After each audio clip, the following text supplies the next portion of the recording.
So conditionals, making Adrian do something if something exists or doesn't exist. So we put this into a real world context. If you're going to a shop, if they have raspberries, buy some raspberries. If they don't, buy some blackberries. If they don't have blackberries, don't buy anything. So you make decisions when you go into shops or all around the real world. When you get to the edge of a road, if there is no traffic, you may cross. If there is traffic, wait for it to pass. And then we combine that with some of the things we've done before with the loops. If there is no traffic, cross. If there is traffic, wait. Repeat that step until there's no traffic and you cross.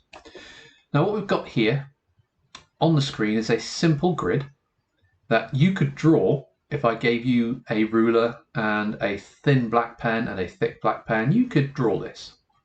Now making Adrian draw this is a little bit more complex.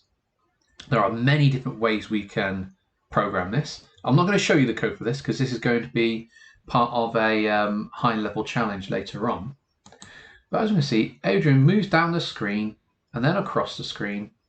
So we've made him think about how far am I down the screen. If I am so far down the screen, I do a thick line. Otherwise, I do a thin line. Now we do that by making him have the ability to count. And then also by making him have the ability to see whether he is at an odd number line or an even number line. So line 1 is odd, so he draws a thick line. Line 2, even, thin line. Line 3 is odd, does a thick line. Line 4, even, does a thin line, and so on. Then we use skills that you've already looked at. This whole process is in a procedure. So he does it going down the page, and then we use some sequence to get him back over here and facing the right way, and he draws across this way.